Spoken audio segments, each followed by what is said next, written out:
King David, a man after God's own heart, had stumbled.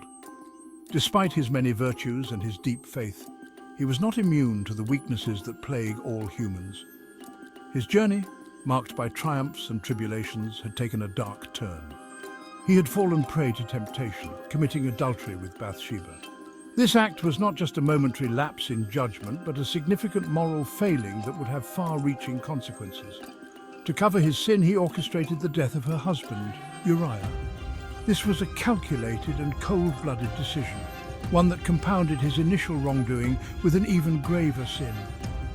David's actions were a betrayal of God's law and his own conscience. The weight of his guilt was immense, and it began to eat away at him, affecting his spirit and his rule. Enter Nathan, the prophet, a man of unwavering faith and courage. Nathan was not just a prophet, but a trusted advisor and a friend to David. He understood the king's strengths and weaknesses. Nathan knew he had to confront David, but he also understood the king's pride. A direct accusation could lead to defensiveness or even anger, potentially closing David off to the truth. Instead of a direct accusation, Nathan chose a parable. This approach was both wise and strategic, allowing David to see the truth from a different perspective. He told David a story of a rich man with many sheep who stole a poor man's only lamb. This story was simple yet powerful, designed to evoke a strong emotional response. The lamb was like a child to the poor man. It was his most cherished possession, a symbol of innocence and love. David, known for his sense of justice, was enraged. His reaction was immediate and intense, driven by his inherent sense of right and wrong. He demanded to know the identity of the rich man, declaring, "As surely as the Lord lives, the man who did this must die." His proclamation was a testament to his commitment to justice, even though he was unaware of his own hypocrisy. Nathan's parable was a masterpiece of storytelling. It was crafted with precision, designed to bypass David's defenses and speak directly to his heart. It was simple yet profound, designed to pierce through David's defenses. The story's simplicity made its message clear and undeniable. The king, blinded by his own self-righteousness, failed to see the reflection staring back at him. He was so caught up in his own sense of justice that he didn't realize he was condemning himself. He was the rich man, and Uriah was the poor man he had wronged. Nathan's words hit him like a thunderbolt, shattering his illusions and forcing him to confront the reality of his actions. David's realization was a moment of profound self-awareness, a turning point that would lead to his repentance and ultimately his redemption. In the aftermath of Nathan's confrontation, David's heart was heavy with remorse. He turned to God in sincere repentance, seeking forgiveness for his transgressions. This moment of humility and contrition was a testament to his enduring faith and his willingness to make amends. David's journey of repentance and redemption was not just a personal transformation, but a lesson for his people. His willingness to admit his faults and seek forgiveness set an example of humility and faith for all to see. Nathan's tactful approach had not only saved David from his own self-destruction, but had also restored the king's relationship with God. It was a powerful reminder of the importance of truth, courage, and compassion in the face of wrongdoing. The story of Nathan and David is a timeless tale of sin, repentance, and redemption. It teaches us that no matter how far we fall, there is always a path back to grace if we are willing to face the truth and seek forgiveness. David's anger blazed. His eyes, usually calm and wise, now burned with a fire that seemed almost uncontrollable. The veins on his forehead pulsed as he clenched his fists, his royal robes rustling with the intensity of his emotions. How could someone be so callous, so heartless? The thought gnawed at him, filling him with a sense of moral outrage. He couldn't fathom the cruelty of the rich man in the parable who had taken the poor man's only lamb. The rich man deserved punishment, severe punishment. David's voice thundered through the hall, echoing off the stone walls. His judgment was swift and harsh, a reflection of his deep-seated belief in justice and fairness. His words echoed with righteous indignation, unaware of the irony that dripped from every syllable. He spoke with the authority of a king, yet his own actions had betrayed the very principles he now championed. He, the king who had dispensed justice and mercy, had become the perpetrator of a grave injustice. The weight of his own sins hung heavy on his shoulders, though he had yet to fully realize it. The parable had stirred something deep within David, but it was not self-awareness. Instead, it ignited a flame of righteous anger, blinding him to the parallels between the story and his own life. It was a righteous anger that blinded him to his own transgression. His sense of justice was so strong that it overshadowed his ability to see his own faults. He saw the fault in the hypothetical rich man, but remained oblivious to the parallel with his own actions. His judgment was clouded by his inability to see himself in the story. This, Nathan knew, was the crux of the issue. The prophet had crafted the parable to mirror David's own actions, hoping to lead him to a moment of self-realization.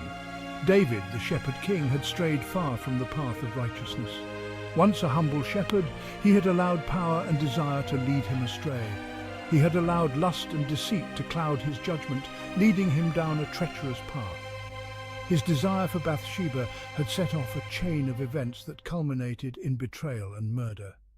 His fury at the fictional injustice highlighted the depth of his own sin, a sin he had yet to fully acknowledge.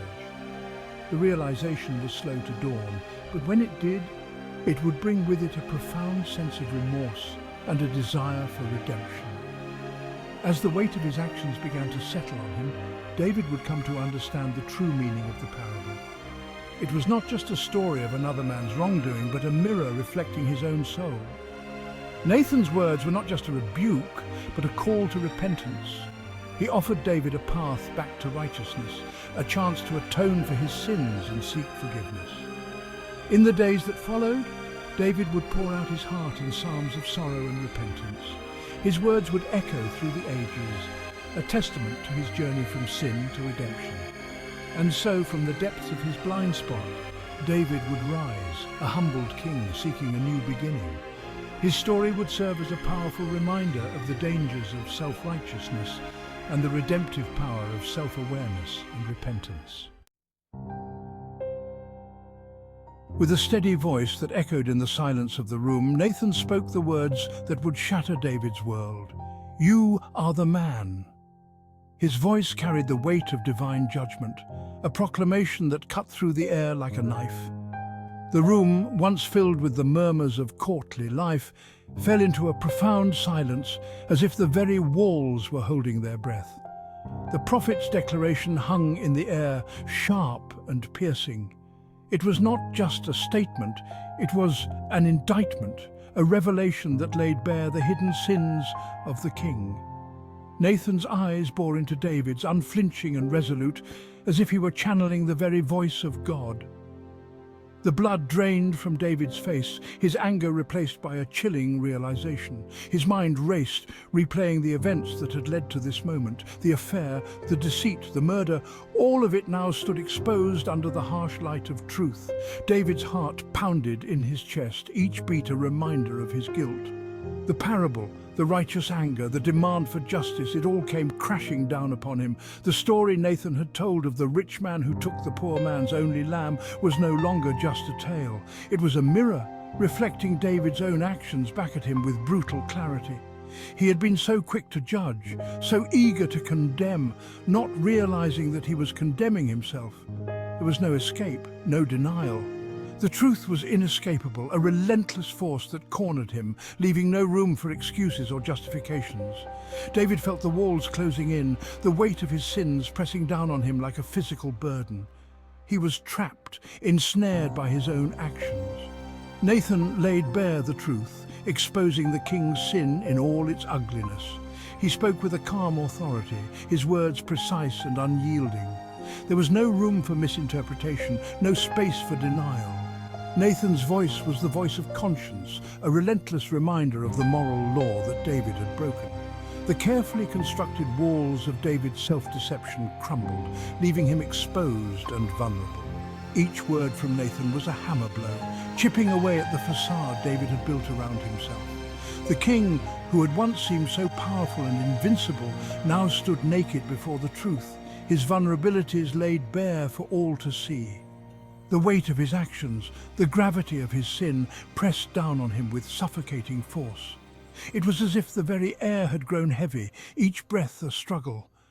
David felt the enormity of his guilt, the full measure of his wrongdoing. He had not just sinned against man, but against God, and the realization was almost too much to bear. In that moment of stark revelation, David was stripped bare. All his titles, his achievements, his power, none of it mattered now. He was not a king, not a warrior, not a poet. He was a sinner, laid low by his own actions. The pride that had once filled him was gone, replaced by a deep, aching remorse. The mighty king, the warrior, the poet was reduced to a sinner, caught in the web of his own making. His mind was a whirlwind of regret and sorrow, each thought a painful reminder of his fall from grace. David's heart was heavy with the knowledge of his own failings, the realization that he had betrayed not just his people, but his God. Nathan's words were a hammer blow, shattering the illusion of righteousness and exposing the brokenness beneath.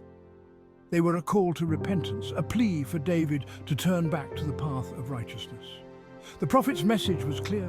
Redemption was possible, but only through acknowledgement of sin and sincere repentance. David's journey was far from over, but this moment marked the beginning of his path to redemption. Silence descended upon the room as David absorbed the impact of Nathan's words. The prophet, his gaze unwavering, continued, outlining the consequences of the king's sin. Now, therefore, the sword will never depart from your house. David's actions had unleashed a torrent of pain and suffering, and the consequences would be far-reaching. Nathan prophesied turmoil and strife within David's own family. His children would rise against him, his wives would be taken from him, and his kingdom would be plagued by violence. The consequences of sin, Nathan made clear, were not abstract or distant. They were real, personal, and devastating. David's sin had not occurred in a vacuum. It had ripple effects, touching the lives of countless others. His actions had brought shame upon his family, his kingdom, and his God. The consequences of his choices would reverberate for generations to come.